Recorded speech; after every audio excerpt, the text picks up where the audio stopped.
and Mike Dotson with the Hose Monkey. Today we're going to cover VEIS. So first let's talk about the reasons that we employ this tactic. VEIS stands for Vent, Enter, Isolate, Search.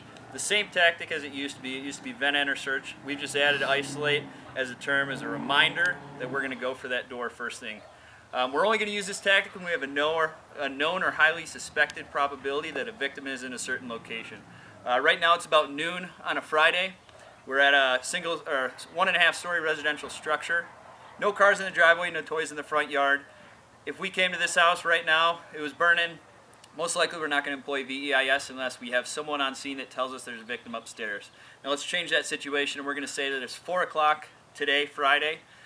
Just after school, we have a bike in the front yard, still no vehicles in the driveway.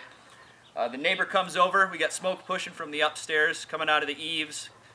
We know that there's a fire in this building. The neighbor says the little girl came home from school, her bedroom's upstairs. We're going to go ahead and decide, simultaneously with fire attack, we're going to employ this Vent, Enter, Isolate, Search tactic. So what we'll do is we're going to go ahead, throw a ladder the building, enter that room, isolate that room, search for the victim, and come back out the same window that we entered. When employed properly, this is one of the safest tactics we have on the fire ground. We're changing the environment anytime that we vent a building.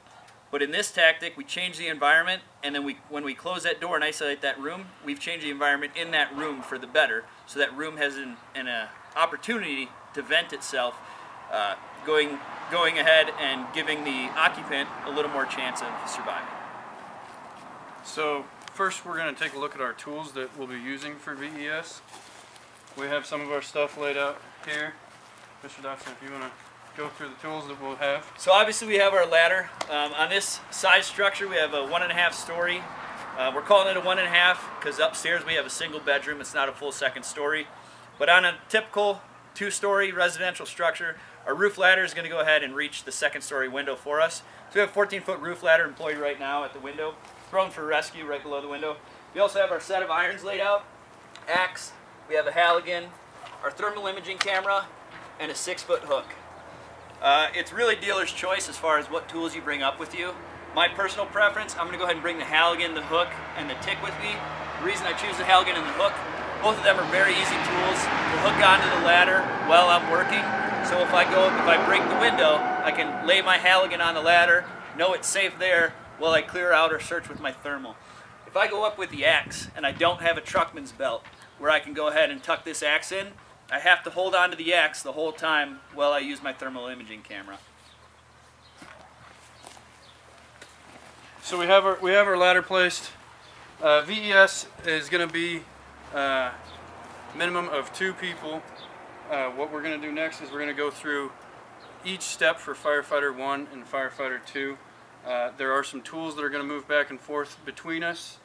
We will first follow Firefighter 1, who is going to be the first up the ladder. So Firefighter 1 is typically going to be the second firefighter. The first firefighter comes, places the ladder, he's going to dig it into the ground, make sure we're set for rescue. We want the tip of the ladder just below the window sill. We don't want it in the window, and the reason we don't want it in the window, we're extricating a victim. That's one less obstacle to overcome as we're pulling them out. So in this evolution, we already have the ladder thrown. I'll go through throwing the ladder first, and then we'll cover the tactic that we actually use. So Firefighter 2 is going to be the firefighter that throws the ladder. He places it under the window for rescue. The important part here, we want the ladder tip at or below the window sill. We don't want it in the sill. The reason for that, that's just one more obstacle for us to overcome when we're extricating a victim. So this makes it easier when we actually do find someone to bring them out that window. He's going to go ahead and dig it into the dirt. In a typical residential structure, we're going to have a nice yard out here that we can dig this ladder into the dirt. It's important to get it dug in. Firefighter 2 is going to foot the ladder for me as I go up it. Once he comes up, no one is here to foot the ladder. So we need to make sure you got a good, secure footing for it. I'm going to come up with my complement of tools. I chose the Halligan, the hook, and the thermal. Getting up to the ladder, I'm going to go ahead, place my tools so that I can use them once I'm up. Put my hook on, carry my thermal and my Halligan up, and ascend the ladder.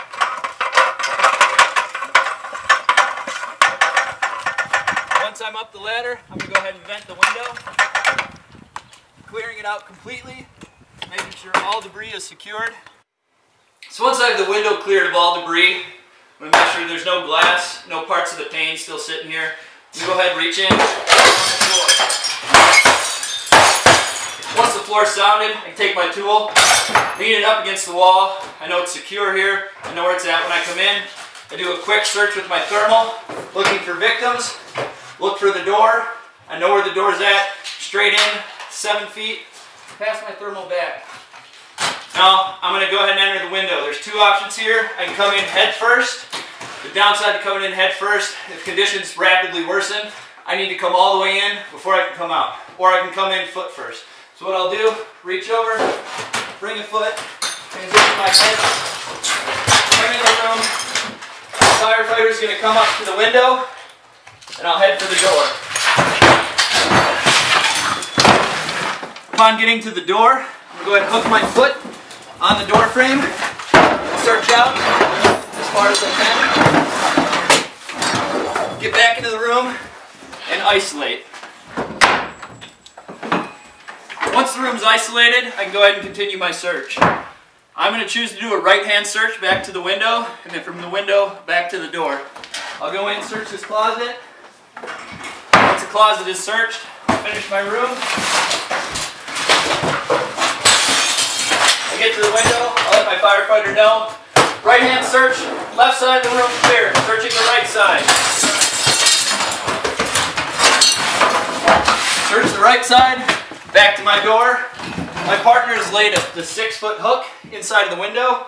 I can grab on, and I have a tag line bringing me to my exit point. From here, my partner can go ahead and descend the ladder, and we're both going to leave. While Firefighter 1 is inside, I can be at the window. I never make entry. I can give the guy inside directions off of his body according to a clock. So if I want him to go straight, I will say, alright Dotson, go to 12 o'clock, keep moving, stop, look to 3 o'clock. That's how we give our directions from the window. So once again, the reason we use this tactic, we have a known or very high probability that a victim is in a certain location.